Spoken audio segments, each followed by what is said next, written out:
Good afternoon. Good afternoon. In our quiet little space here in the back. Yes. How are you guys doing today? Yay.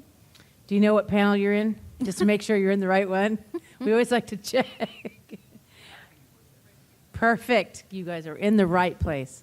My name's Jennifer Cihi. I'm the singing voice of Sailor Moon, and this is Stefanie DeLeo, stage actor. Have never heard of me. Anywho, so this has been a fun con thus far. How are you guys liking it? You having a good time? Carla, right? You're having some lots of good comments, I'm guessing, and everybody seems really happy, and there's lots. I have to say, this is so well organized. Oh my gosh, yes. We are so happy. We've done so many cons in the last few years, and it's so nice. I want to give a shout out to you guys for doing such a great job, and I'm sure you con goers appreciate that because it's so well marked. It's just so well done, I think. So kudos to you all, Dave, Carla. Well, I don't think it's illusion. I think you guys are really accomplishing. For sure. So what we're going to do is we're going to share a little bit of our journey to becoming actors and how we navigated through a very difficult industry. And then we'll take some questions, and then we'll go from there and see. We may even do a little interactive mock auditioning, depending on your interest in doing that. So I'm going to let Jennifer start because she has a more atypical. Her journey to stardom was very different. I think my journey is more what the average person would be able to follow into the acting world. So I'm going to let her kind of get a start with her amazing career that she's had. Yes. So some of you guys, were any of you guys at the concert last night? Besides Carla and Dave. Okay, so you won't hear any repeats. That's good. So I started singing. First of all, I'm from California, San Jose, California. And at a very young age, I was doing musical theater back in the 70s. I'm dating myself. In children's musical theater. And I auditioned for a little show called Annie back in 1978. And I got the role of Pepper for the first national tour right off Broadway. Coming from Broadway. So I started out my career kind of professionally very young. And I thought if I never did anything else but that, I was so happy with that. That was an amazing experience. So I've been trained as a singer and a dancer. I took acting classes and sort of what you do when you want to get into the business. You kind of equip yourself with all the tools that you can, whatever you're excelling at, and then take classes in what you're not excelling at. So acting wasn't really my forte. The singing and the dancing was, but I did pretty good thus far.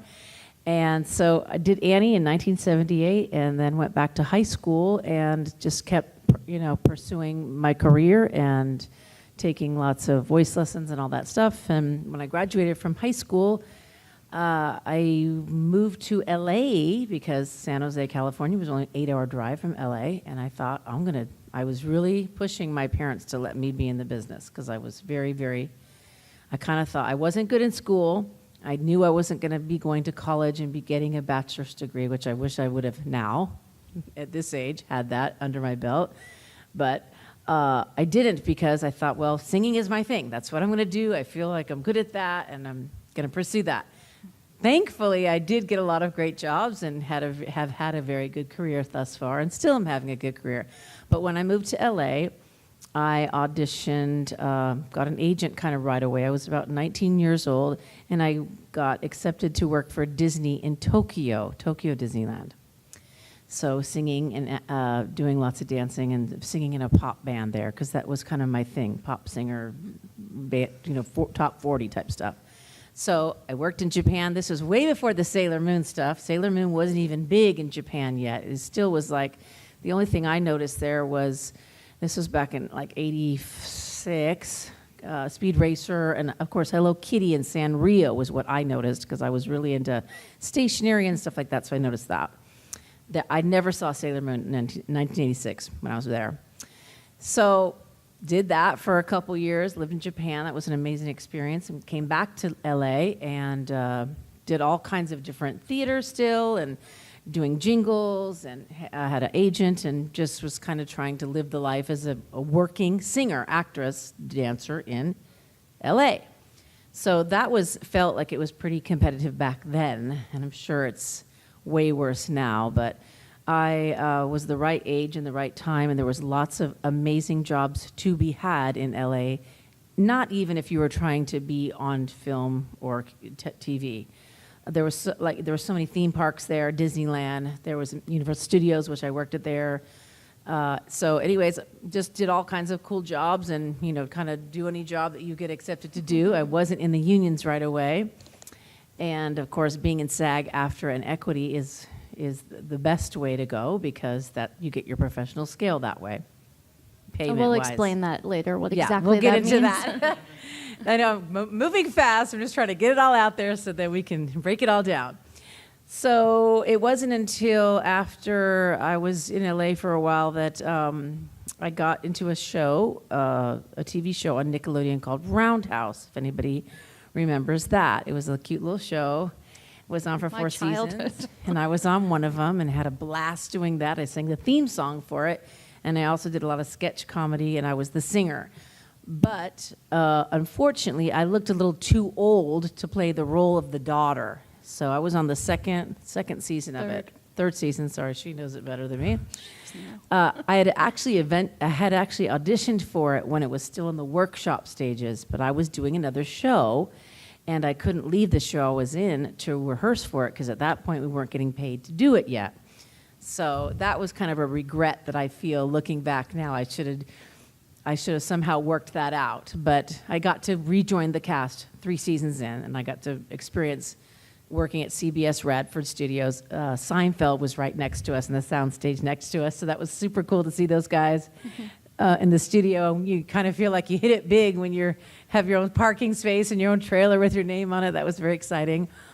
And that is at the point when I was still auditioning and doing other jobs on the weekend, because we filmed Monday through Friday, and we had the weekends off. And then we had 1 full week, so we did 3 weeks straight, and then 1 week we'd have off. So I was still singing, doing a lot of live performing and doing auditions, and then I got the call for this animated character. Enter stage left, Sailor Moon. So I got that job out of, not many girls auditioned for it. Many, from my agency that I was with, a couple of us auditioned, and they chose me.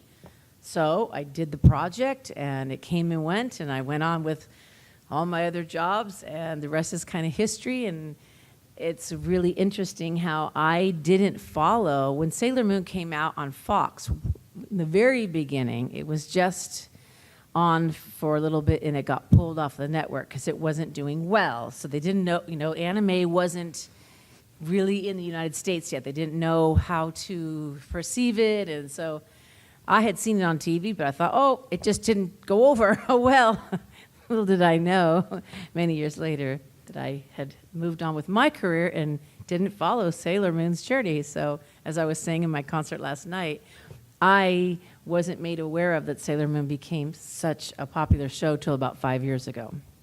So it's funny how I came back into the world of Sailor Moon and coming out to do performing live and singing all the Sailor Moon songs and being in this awesome, fun, amazing world of anime conventions. So that's how that all happened for me, and we'll get into questions soon, but that's my story, and here's Stefanie.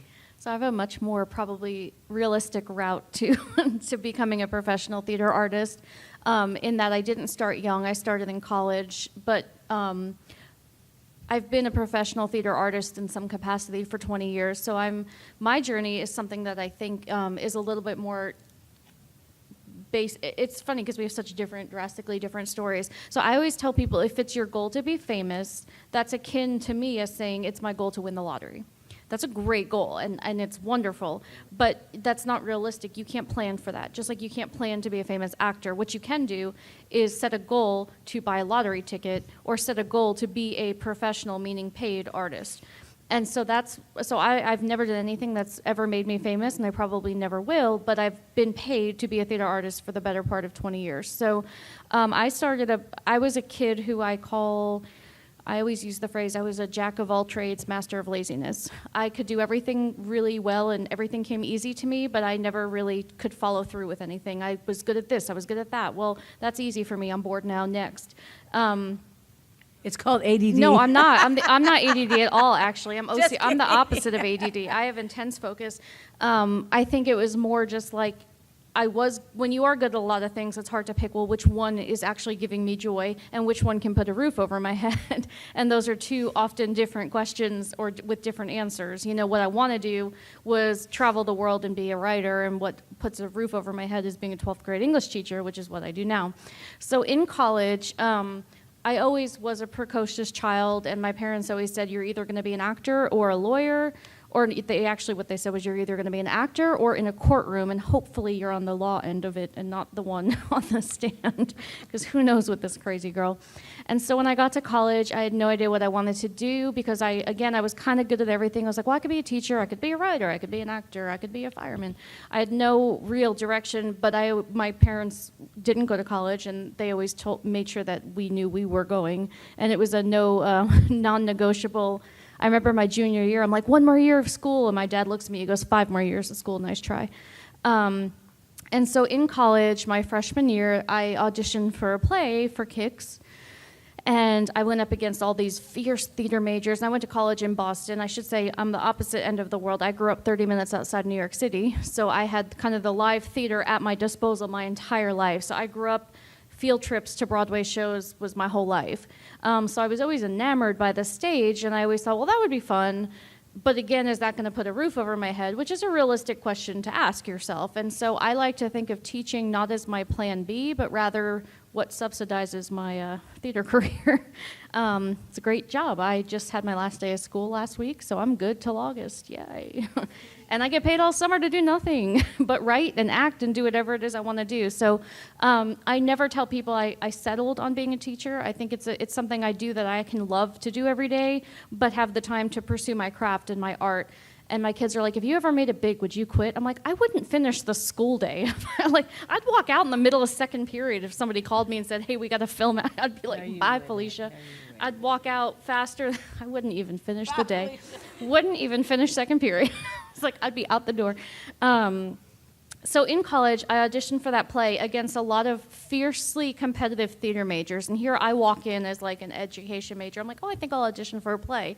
And I was the only freshman that year in my school, I went to college in Boston, who got cast. And the theater teacher kind of snatched me up, and she says, I'm taking you under my wing. Have you ever thought about being a theater major?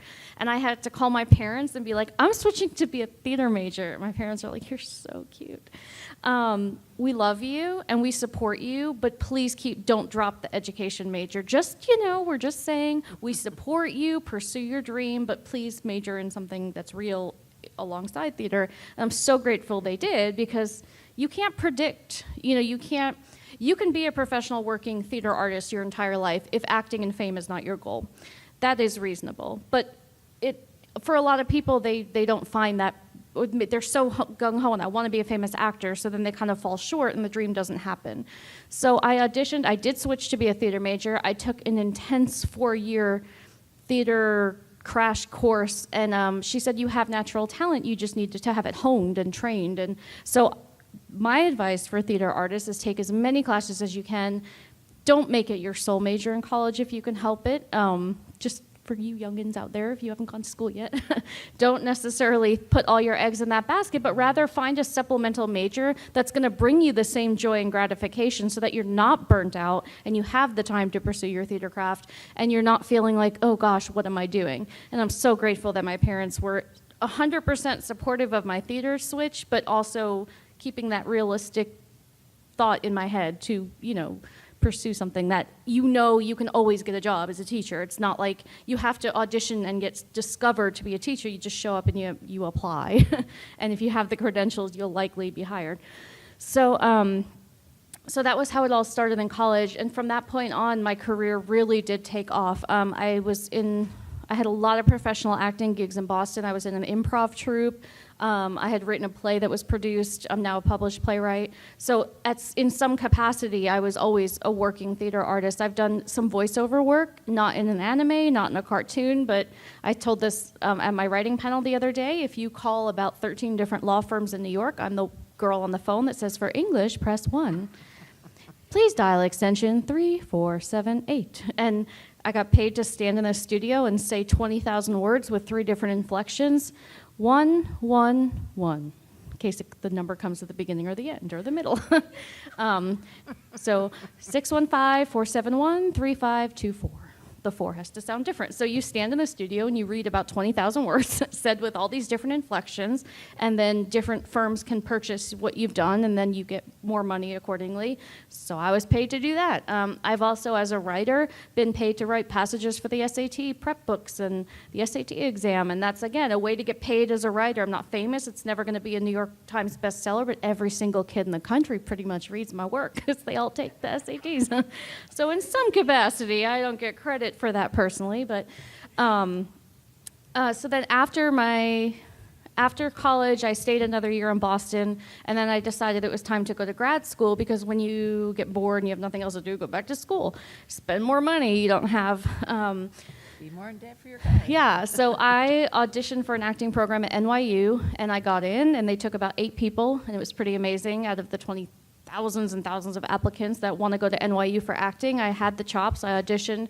I had an amazing master's degree program where I got to work alongside people that were in my theater textbooks in undergrad were now the people teaching my classes. It was phenomenal. I got to do this interactive Theater of the Oppressed program with a man. I've been reading every textbook about this man, Augusta Boal, for my 4 years of college, and now here I am at NYU, and his co-founder of the theater troupe is teaching us, and I'm like, I don't even know what to do. And that really, really inspired me to do my next journey after grad school. I took another year off where, again, I was acting. I was getting paid to write. All my plays were being performed. Again, nothing that's going to make me famous. Most New York actors, unless you're in a show like Wicked, most Broadway stars will never be famous. They're well known in New York among the acting community. But they're professional actors, and that's amazing. And so after that, I joined the Peace Corps, which was it wasn't random for me because I'm a world traveler. I've been a Navy brat. I've traveled my whole life. And so I landed a gig for 2.5 years in South Africa. And I was able to use all of my theater training, and I did a lot of multiracial interactive theater collaborations because I worked at a multiracial school, and this was kind of just after apartheid had ended, the legal segregation of black and white South Africans. And so what I would do is I would go into the schools with the multiracial kids, and I would have them, they performed Romeo and Juliet set in apartheid South Africa where Romeo was white and Juliet was black, and that was the conflict. And it was set with this South African backdrop of apartheid, and the kids were learning to hone their English skills with Shakespeare while also doing something socially relevant. And the Peace Corps is technically a Peace Corps volunteer, but you do get paid to be there, obviously. So I kind of considered that a job that I had, that I loved, and I literally woke up every day and got to do theater with kids. I wrote a couple of original pieces, and we took on tour around the country to different competitions. Another really cool thing, I got back from South Africa, and then I moved back. I was unemployed for a very long time because the economy crashed in 2008 while I was overseas. And then I came home in 2009, and I couldn't even get my old teaching job back because they're like, we're just not hiring. And so I really had to kind of take a break and stop, and what can I do? And I got a job curriculum building at this company in Connecticut, and then that's when I settled into full-time teaching. And always still acting. This is actually one of my funniest stories, and we'll talk a little bit about acting and your physicality and important things. So I'm actually 36. I look 12 sometimes, not now, but 4 years ago I was about 70 pounds lighter. I literally looked like a high school student. Some people argue I still do. But I got a call from this Broadway producer that I had worked with in other capacities, and she says, I'm producing a show, and you're a high school teacher. I need a high school actor to play a really meaty role. It's a 3-hour play. It was actually written by A.A. Milne, the guy who wrote Winnie the Pooh, but he also writes adult plays, not adult, just plays for adults, plays that are for a mature audience. There's no way to say that without... As we digress. Absolutely no way to say that without just saying it was a normal play for any age audience. It was a 3-hour play set in the 1920s, and she's like, I need an actor who can you got to memorize thousands of lines. You're talking for the whole 3 hours. And I was like, looking at some of my high school kids, I'm like, I don't know if I would send any of these because I don't work with them enough to really know if they have the chops to do that. And I don't want to send somebody. And I thought to myself, this producer's not the director. She's not doing the auditions. I look like I'm in high school. And I show up to the audition. And I audition, and the woman says, great, we'll let you know. Don't call me, I'll call you. A few days later, I get a call, we'd like to hire you for the role. I show up to my first rehearsal, and the man who plays my love interest is a 17-year-old boy. And I was 31. Whoops. And I teach kids his age at that point, and I said, I'm going to have to very politely excuse myself from this wonderful job that I would love, because I never lied, I just showed up at the audition. And she's like, oh my gosh, I thought Donna, the producer, said a high school student was coming. I was like, yeah, that was me. She's like, how old are you? I'm like, I'm in my 30s. And she's like, okay, let me reconvene. I said, listen, I may have been the deceitful one. And I'm obviously not going to kiss a 17-year-old on stage. That's disgusting. You might get sued. Well, he could be friends with my students. Like, oh, gosh. It's weird. No. And so we went home from the first rehearsal, and about a week goes by. I don't hear anything.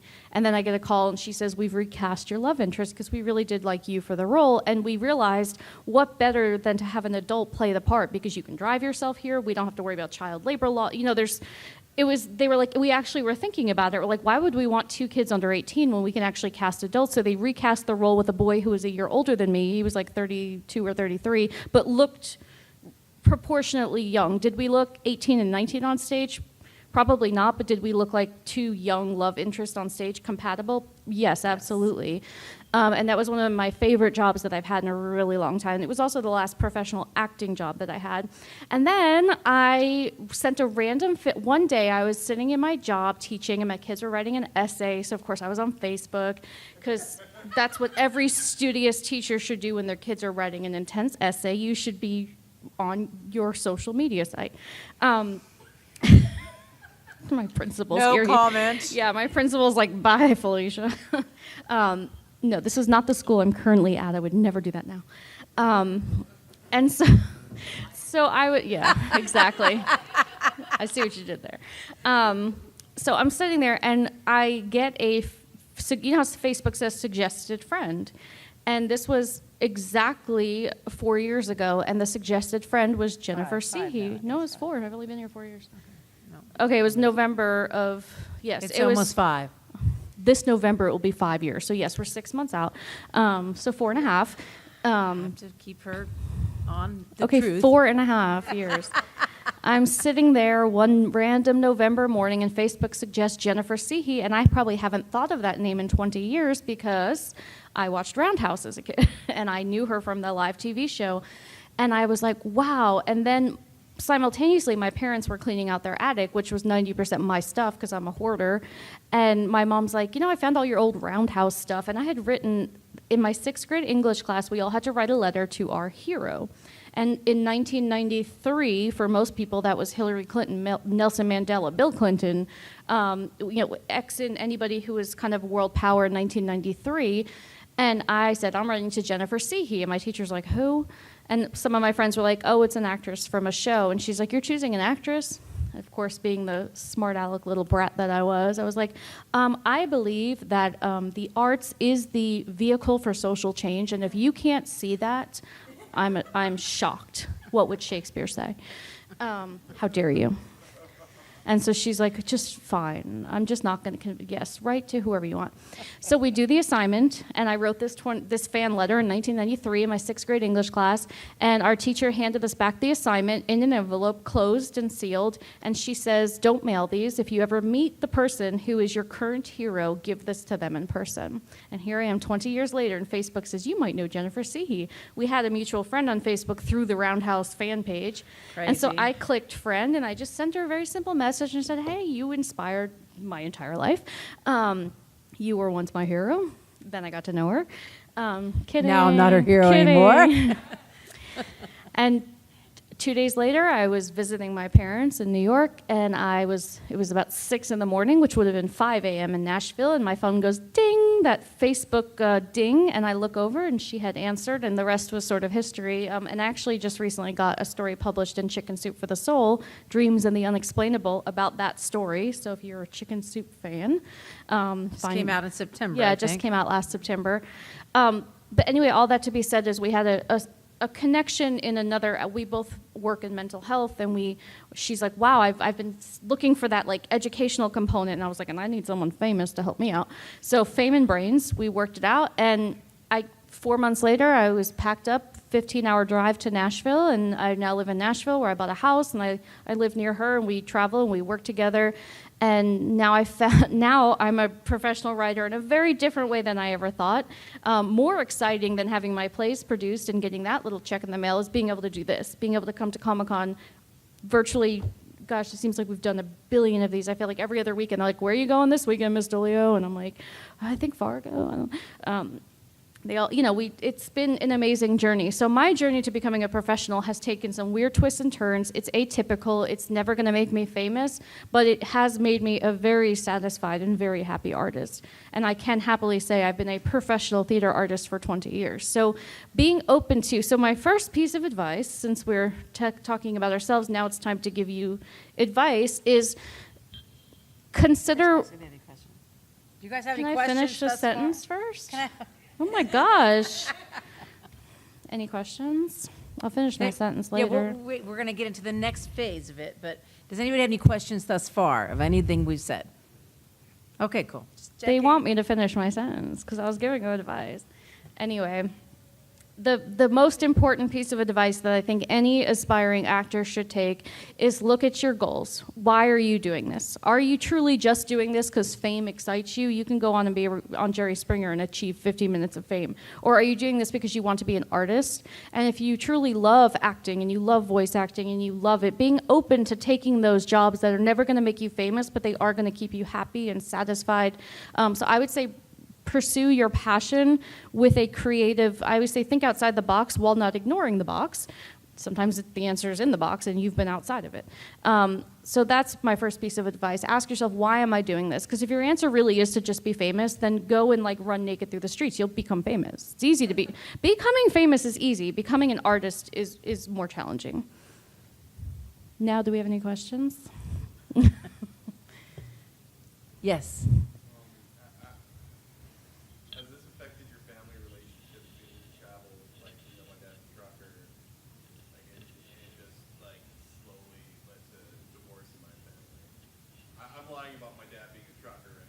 Okay. What I'm trying to say is, like, has this affected your relationships, or have they strengthened? I'm not married, so that's an easy question for me in that sense. It is, and I've never been married, and my career has been pretty much on the forefront, so that's probably why I didn't settle down in my 20s and 30s. But it hasn't affected my family or friend relationships at all, because I'm always home during the week. So I still get to connect with lots of people. And of course, now with Facebook and all the social media we have, it's so much easier to be connected. 10 years ago, when I wasn't even on Facebook and all that stuff, I just used to call people. But I'm a super good communicator, so it hasn't affected mine at all in that sense. I probably would have been married way back when I wanted to be, if I wasn't an entertainer, probably, because I would have chose that path. But I think it's still okay either way for me. Unlike many careers, this is one I feel like you have to settle into it first and then let the guy or girl or whoever come to you and know where they're at. Because I'm also not married and I don't have kids. And I think had I gotten married at some point, it probably would have had an effect, because not everybody, you marry one person, then all of a sudden their career takes a turn that can cause strain. It could also strengthen your relationship depending on who you are and who they are. But now that we're both so established, anybody that we met would come into it knowing this is our schedule and this is what we do and this is something that they would have to be okay with it long before marriage became an option. They would have already kind of assessed what they've gotten themselves into. People think it's actually pretty cool, our job. So yeah, most people usually are like, wow. sometimes it kind of helps. Sometimes they think, what do you guys do? What do you do, Jen? Well, most people know what Sailor Moon is now. 10 years ago, Sailor Moon wasn't a household name. Now pretty much and a lot of my friends that are my age, when they didn't even know I did Sailor Moon 25 years ago, now that they see me doing all these conventions, they're like, what is it you're doing? They don't understand this whole anime convention world. So when I meet people, usually their kids, I'm famous to their kids, and then that's like kind of a cool factor. So that's fun, but anywho, yeah. Yeah, even on the airplane, they're like, what's bringing you to Fargo? Work, what work? Comic-Con. What do you do at Comic-Con? I'm a writer. Well, that's interesting. My friend is Sailor Moon. Oh, what? Where are you going? And then the story opens up, and it's fun. It's a great, again, I always said I wanted to be a traveling writer. I thought that meant sitting on the Amalfi Coast of Italy writing the great American novel, and here I am going to Comic-Con every weekend talking about, I had a writer's panel yesterday, how to get it published as a writer, and here I am actually a professional traveling writer. And it's not at all what I would have described it as, but with God's sense of humor, I am actually a traveling writer right now. And again, being open to that divergent path and not being so stubborn as no until I'm sitting on, the coast of Iceland somewhere writing a book. I'm not happy. Couldn't be happier with where That I'm still at. could happen, though. It will. It will. See what I had to deal with is this one? Just kidding. Any other questions? Kidding. Do we have, oh, yes, Carla. This is more going back into your sort of what would you have done step on stage? If you could, what would be your dream role if you were to go back to stage? What role would you want? If I was the right age for it, I would want to play Elphaba in Wicked. That would be my most favorite role. I would want to be Elphaba. But I I'm would like too to hear her old sing that too. and too fat. They would never hire me. Stephanie? If I lost 70 pounds, I think I could pull off Anne Frank. That would be one of my dream roles. I think I'm a little too old for it now, but I'll never be old enough to look like Mrs. Frank or any of the other. I think I'm at that awkward stage now where it's like, you're clearly too old to play a child, but you don't really look your age. Like, you don't look like Anne Frank could be your child, even though I am like the age that Mrs. Frank was at that time. So Anne Frank or Lady Macbeth would be my two roles that I would want to sink my teeth into. I think I could. What? She's such a complicated character. That's why I love her. That's why I love her. It's an intense role. Intense and challenging. I also have a really good memory, so learning lines doesn't affect me. I can learn lines. I can speak Shakespearean and learn those lines pretty easily. So I know that that's also a big challenge for. Although that last role I did that was 3 hours long, I found myself, wow, okay, my memory in my 30s is very different than my memory was in my teens. But I did it, and I did it well, and I did it fine. So I think I could do a role like Lady Macbeth. Is anybody in here in the arts or in school doing arts or college? What do you guys do? Well, yeah, tell us about you guys. I'm in theater and illustration. Yes. Here in, I wasn't head of, I'm currently in between schools, but I'm still planning to pursue that path. cool. Nice. What are you in, college or high school? College, okay. Perfect. And you? I just took drama class. Drama class in high school? Cool. Eighth grade. 8th grade, perfect, okay. So a couple of things that we get asked a lot is about location. As she said, she's from California, I'm from New York. That, yes, that provides a built-in advantage, obviously, when you're located somewhere. But what we've learned now is with the internet, it's surprising how much stuff you can do remotely or how much stuff. home. Yeah, if anybody is interested in voice acting, there's a website called voice123.com that our friend who's a voice actor told me about, and I looked into it. You do have to pay, I think it's a little bit of a hefty fee in the $300 range for a year membership. And what it does is you upload a demo tape, which he said he did on his home computer, no frills, no studio work. He recorded it, and he says every morning he wakes up, he reads the hundreds of auditions that are posted. He applies, he said his goal is about to apply to 20 or 25 a day. You don't necessarily have to even re-record. You can just send in your pre-recorded demo. And he says he's gotten a plethora of jobs from, national commercials to, he's a big anime voice actor. And so he's like, it's a way to be constantly working because it's a numbers game. If you send your stuff out to 25 things a day, I'm sure in a month something will hit, so that's kind of how he phrased it. He's like, it's a total numbers game. Odds are, if you're aggressively pursuing it, you're going to get something. And the second you get something, bam, you get that first piece on your resume. And then that's how you build from there. So for those of you who are interested in voice acting, it really doesn't matter where you're located because almost all of it's done remotely now, at least as far as the audition. They may fly you out for studio time later, but almost all voice acting jobs now are auditioned remotely. And I think that's really cool because then you're not forced to However, if you do want to take the plunge and move to New York or LA, I've seen it happen too many times where somebody comes and they're overwhelmed by how those cities will eat you up and spit you out. They're expensive. I've paid more in rent to have 4 roommates than I'm paying on my mortgage right now in Tennessee. When I live alone in a 3-bedroom house. So, I'm literally paying half of what I paid to have 4 roommates in New York. Now, again, I grew up there, so I had some advantages. My family has some rent-controlled apartments, so I had an advantage, and I'm grateful for that privilege. But I saw a lot of girls from Iowa and Kentucky who came to New York with stars in their eyes, and they wanted to be the next Broadway star, and in about 3 months, they didn't get a job on Broadway, and they couldn't pay their rent. And then they were like either struggling to wait tables, or they were so disheartened and so disillusioned and so kind of beaten down that they ended up right back in Kentucky or Iowa or, in Chicago, wherever. Well, if you're already from Chicago, you're from Chicago. No, but I'm talking about people who come from a similar setting to where we're at right now. And where that type of urban life is very different than Chicago and New York are obviously similar enough. So what I would recommend is to go in with a plan. And don't ever look at it as a plan that has a failing end of it. If you go to New York and you save your money and you can say, listen, I can survive for 3 to 6 months or X amount of time, and I'm going to audition, and at the end of that time, if nothing pans out, my planned time is over. I go back, I regroup, I reconsider, and I maybe give it another try. Take everything I learned, go back and give it another try, but don't just show up with stars in your eyes and hope like I'll pay the rent when I get my first acting gig, because that just doesn't happen. Yes. Everyone's worried about people who want to take advantage of those people with stars in their eyes. Yep. Like it does give me a little bit of pause, getting on a website where you're paying, $300. But how do you kind of deal with like if you're going to try to work with an agent, or how you go about things that you're not being taken advantage of by somebody who's just going to milk it for money and not actually. And there's a lot of that out there. So I'll tell it from the LA perspective, and she'll tell you from the New York perspective.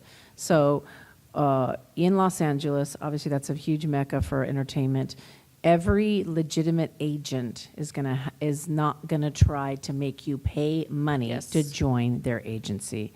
They'll have you send in your pictures, or you go in for an interview. If they like you, they'll say, this is our agency. Whatever job you book, we take, it's probably 10% now. That's what it was when I was there, of whatever you're getting paid. So if someone comes up to you in a Starbucks and says, You look like you're a you're star." exactly the look I want, come to my house on 247, Sycamore Drive. Yeah, never go to a house. Don't go there. You might be sold off to some crazy thing. Your intuition, and always ask questions like, where's if someone, and it's not like that never does happen, because I remember when I lived in LA, I did meet sometimes people somewhere that knew someone else that I got introduced to, and they were legitimate. But they're not going to charge, if they're charging you to be the agent, or if they're charging you a ton of money for a demo they're not doing a very good job, and you have to hear their work and it sounds rickety, walk away from it and just say no, because that still does happen. I know it does, because I know people still live in LA. So in New York, I'm not sure. It's exactly the same. If they believe in you, they'll be happy to rep you without taking money up front. They'll make money when you get jobs. When they get you jobs, you get money, they get money. So very much so. Now, there are some legitimate times to spend money, and it's very important to know those differences. An agency never charges you. If they're ethical and legitimate, they don't charge you money. Right. However, if you wanted to pay for professional headshots, yes, that can cost money. Right. Although with the digital age, I'm finding more and more people are literally getting headshots off their iPhone that are looking as good as, these lenses are better than what older cameras used to be. So you don't necessarily have to spend a lot of money on that, but services, like a service isn't free, because it's not like the photographer gets a commission every time you book a job. Right. So yes, that's like a one-time fee. Flat rate. Yeah. If you wanted to record a professional demo and somebody has a studio and you're using their time, of course that's what you're paying for. An agent is different, because they're motivation to get you jobs is virtually zero if they already have money from you. And another thing is ask questions from the professionals. So this Voice 123, I know it's legitimate because her friend who became my friend, Brian Beacock, he's in like 80 billion animes. I'm sure you've seen him at conventions before. He won an Emmy. He recommended this. So I know now this is legitimate. Whereas if I'd come across it on the internet, I wouldn't have paid. I'm not giving you $300. Also, tell them about in the publishing world too. If a publisher. Yeah, it's the same in exactly the same as the publishing world. Once they take your money, there's no incentive to promote your book if they have your money. So if they think that if somebody comes up to you and says, you have the exact look I need, be like, great, where's your office and what commission can I expect and what do you get? If they're asking for money, and that'll usually make them walk away right away. They'll be like, okay, never mind, you're on to me. So paying for a service is acceptable. Paying for a website that provides you access to real auditions, that's legitimate.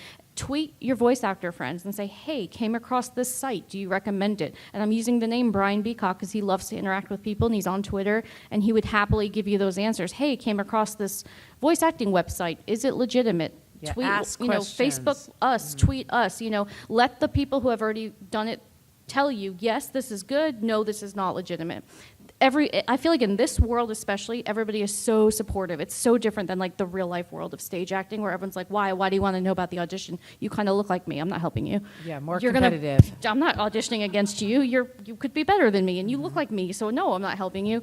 It's very different in the voice acting world because I find that the competitive, there's so much, it matters so much less on New York is a pyramid. You get to the top really fast, and once you're at the top, everybody knows you, and you know everyone, and there's only so many live plays being performed. Right.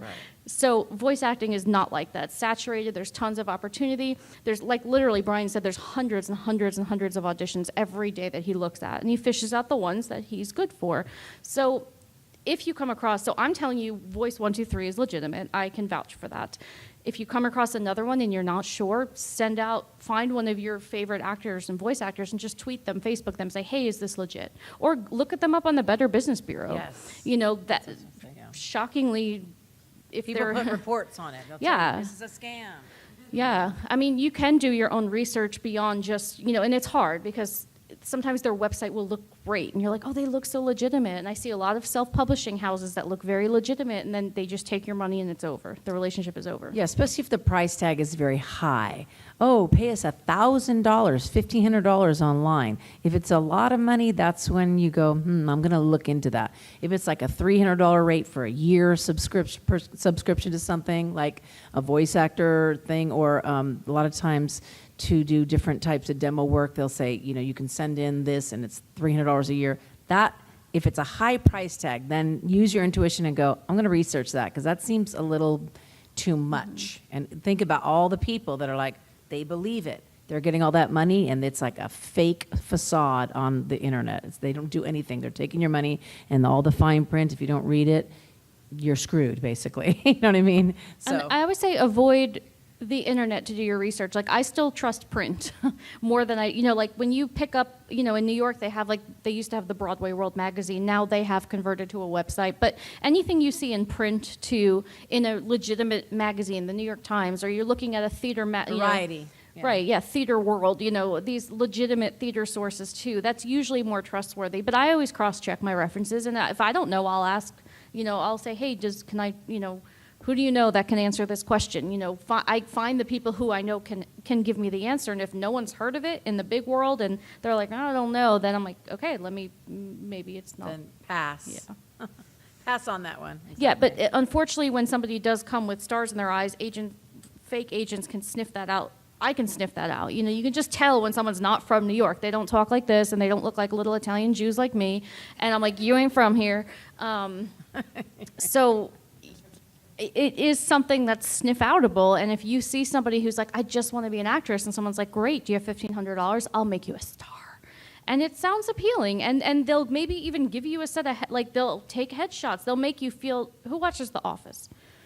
Okay, when Andy Bernard and Roseanne Barr was his agent, and he goes into that agency and he has to pay $5,000 so she'll rep him, and he's like, well, that includes headshots, right? She's like, no. And he's like, but still, it's a good deal. And it's not. And anybody watching that in the acting world is like, no, Andy, don't do it. Don't do it, Andy. When I lived in LA for 20 years, I never came across the couch. Does everybody know what the couch means? Yes. Okay, so for women, in the entertainment business, the couch means you're going to have to kind of sleep your way to the top. I never had an issue with that because I was a very strong personality, and I did have some talent to back it up, and I trusted my intuition and my heart and my soul. If something smelled like a rat, it was.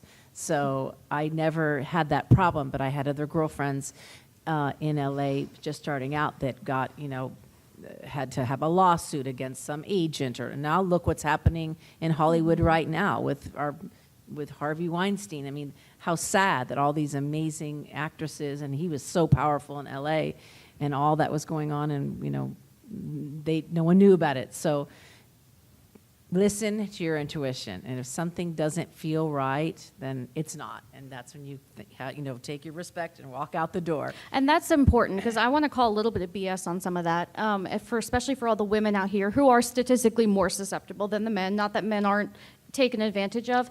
You have a choice. You always have a choice. And saying, well, I didn't think I had a choice because I wouldn't get the part. Well, then you made a choice to take a part over your dignity. And that's what typically happens. You feel like, if I sleep with him, I will get this part. And that does happen, where you will get what you paid for, paid in with yourself. And there is a choice. None of these women were locked up. And I'm not victim blaming. But no one was locked up. They made a choice that stardom was worth their dignity. And I encourage all of you as women that it's not worth your dignity. And if you make the choice, you made the choice. I don't turn around and be like, he made me do it. No one made you do it. You chose stardom. And it's not hard to say no. I've never had that problem, and she's never had that problem. And if you walk into it with a position of strength and a position of confidence and a position of my body is worth more than my acting job. They're not going to prey on you. They're not going to even waste their energy on you because they'll sense a mile away you're not going to fall for it. But if more women empower themselves and walk away, we're going to have less of the Harry Weinsteins out there feeling like women are easy to take advantage of. So I want to encourage all of you as young women to make the choice that that acting, there's no role worth it. There's just not. And once you do it once, word gets out. And next thing you know, you can't get any part unless you pay for it. So it's my advice. Sorry, we went off on a little tangent there. That's important because it's happening everywhere you now. gals need to know that because you just never Yeah. know. Any other questions? Yes.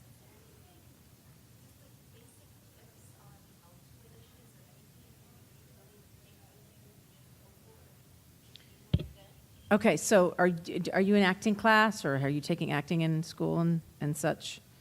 Okay, so you've taken a class where they teach you how to read a script and do all that stuff, right? And have they done like mock auditions with you? Okay.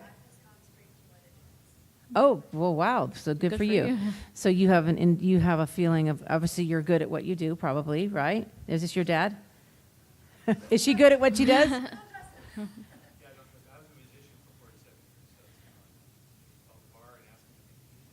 Yeah. See, that's very different. That's very different. So always, just because I always took class and I still take voice lessons sometimes, get in a good acting class, whether it's private classes or join a theater group. So if you need to hone your skills for auditioning and or just acting in general, take a couple private classes from an acting coach. If you find a good one and you spend a couple $100, or I'm not sure what private acting classes are different in each region, get someone either like in school, colleges, they always have a great theater teacher. Take some private lessons and they will teach you and give you good tools and skills on how to be a quick assessor of like when you read a script, sometimes you have to read in between the lines of what they're looking for, and you'll see all these when you go to a live audition, you see all different kind of types, and you don't know other than what they said in the description what they're looking for. Tall, leggy blonde that has blue eyes, that's very sexy, or funny and quirky. So how can, in the 10 minutes before you go into that room, how can you set yourself up to be that person? Let's say typically you look like that, and that's the style they're looking for. So I think auditions are hard. They're really hard, I think. And she's been through a ton, and so have I. And they start the second you walk in the door. The second you walk in that door, from the moment you say your name to the moment you read a script, they're already looking at you. And one They're of the seeing everything you do, yeah. And the biggest thing they want a director, and I've been on the directing end in New York, and I can tell you the biggest thing I've looked for, and the biggest thing my colleagues look for, is are you directable? Meaning, can you take any note that's given to you and go with the flow as if that's the greatest suggestion ever? Because sometimes you get locked in your own head of what you think the role should be, and the director will say, can you try it as a 10-year-old boy? And you're like, absolutely. Of course this was meant to be a 10-year-old boy. Let me do it as a 10-year-old boy. Directors don't want somebody who's so arrogant in their own world that they're not directable. If I can't tell you what my vision is, I don't care what your vision is. The director is the only person whose vision matters, really. As an actor, you're just the vessel that's producing something for the director. And so showing them at the audition that you are directable, that you take direction without an attitude or without cockiness. I love the phrase, treat the janitor like you treat the CEO, because the person who's in the ensemble sweeping up after you in one play will be your director in the next play. And they're gonna remember that. And I always say that, divas only get so far. And once they're famous, of course, then you can be a diva. But as you're working your way up, pay your dues. No role is beneath you. If you audition and they put you in that annoying, I'm the tree, and you were like, well, I didn't. In the Wizard of Oz. I didn't specify that I would only take a lead. I said I would take what I got, and you're playing the tree. You're going to be the best tree, because again, the best part about being in the ensemble is people should watch you and say, I want to see more from that person. That's how, and directors will see that in a minute. Same with at auditions. They want to see that you're going to be the best at where I place you, because the director is the only person who matters in a show, and you're the vessel that creates their vision on stage. And if you're not directable, so the moment you walk in the door, you want to walk in with a sense of confidence, but not arrogance. You want to present yourself, and you want to show the director that the advice they give you, obviously. Yeah, why you're didn't I think of that? Right, that you're easy to work with, and when they give you direction, you take it and actually do what they want you to do, instead of, like she said, being stuck in your head. And if you can't take the direction and change it, if they see a little bit of change, they go, okay, I know I can work with this girl. If you just do exactly the same way and they think, okay, she's just maybe not ready yet, or she needs to, this isn't the right role for her. So, yeah. So let me give you a quick, we got 5 minutes left, but let me give you a quick demonstration of what an audition, if you don't mind, I'm going to use you. Yes. We're going to do a quick demonstration of what it could look like. So if I give Jennifer what's one famous line that maybe we can think, I'm trying to think of a line from a movie or an anime. Life is just a box of chocolate. Okay, life is like a box of chocolates. You never know what you're going to get. Say that for me, please. Read your line. Life is like a box of chocolates. You never know what you're going to get. Okay, ma'am, thank you so much. But this time you're not in the South, and you are actually, you're the CEO of a company, and you're about to lay off the entire company. Go. Listen, life is like a box of chocolates. You never know what you're going to get. Perfect. So I was actually rethinking about the role, and I'd love to see what you would do if you were the person who just got fired by this young woman right here. Yeah, she just fired. Yeah. Key. Oh my God, I'm so sorry. I did. Can we? He got the job. You're hired. I want to be friends with you. It's the long hair, I think. And I love that you're like, okay, but your response is, I want to hire this person, right? See, okay, if you said that in an audition, I promise you every director would be like, I want to work with this person. That was brilliant, and I'm sorry. He fired you. Wait, one more time. I got distracted. What is my... Forrest Gump. My whole brain. I know what my line is. I know my line. What's my direction again? Forrest Gump. I know that, but I got fired from him? He fired you. Okay. Life is like a box of chocolates. You never know what you're going to get. Okay, he just fired you, but you've been looking for an out from this job for a really long time. Oh, okay. Life is like a box of chocolates. You never know what you're going to get. Goodbye. Good. Thanks so much. So that is what it would look like. That's exactly what it would look like. The director you'd have a line, the director would tweak it, they would give you some advice. Now, typically when you're reading a line within a script, it won't be quite that dramatic of a difference, but it might be something like, I see Lady Macbeth as not insane. Go. in my play, Lady Macbeth is clinically insane. That's two different directions of the same show. And you as the actor need to be able to hear what they're saying and respond to that, because a Lady Macbeth that is not clinically insane is a very different character. She's a very interesting character both ways. And I love the version of her that's not insane, because that makes her such a differently powerful, conniving, manipulative, amazing person versus she's clinically insane, in which case her actions kind of speak for themselves. Very different direction. And I've done a lot of Shakespeare, and I've worked with directors who have really toyed with those types of characters. But as the actor, being able to go with the flow, do it, respond to it. Gee, I always thought Lady Macbeth was crazy, but this director is crazy because they think she's not. How can I now read these lines as a woman who's doing crazy things but is not crazy? And that's a powerful actor. Somebody who can listen to that and say, okay, now I'm going to look at these same lines. Notice she never changed her line. Life is like a box of chocolates. That line never changed, but boy, did she change in how she presented it based on my direction. So that would be what a typical audition would look like, and being prepared for that and being prepared to look at the director and maybe grossly disagree. It's not your show. You're the actor. You're the paint on his or her canvas. I think that's Exactly. Any other last minute questions or thoughts or comments or? All good? Are you guys having a good time at the convention? Okay. Yeah, what's in that? What's in that thing? Coffee. Oh, I was I is was there like, something else in there? I like it. Thank you guys for coming. Yes, thank you. We are both on social media. Yes. Jennifer Cihi Singer. You can like my page. If you guys have any questions, reach out to us. Stefanie DeLeo. Writer. And spell my name with an F or you will not find me. Yeah, Stefanie. If you guys have questions or concerns or any of that stuff, or you just want to give us a shout out, we don't mind replying back and helping you guys out if you need it. So here's your first resource, okay? Thank you guys for coming. Thank you. And we'll see you the rest of the weekend. You are my spirit animal. I love this game. I want to work with it. I love it. Yeah, you've mastered the audition already.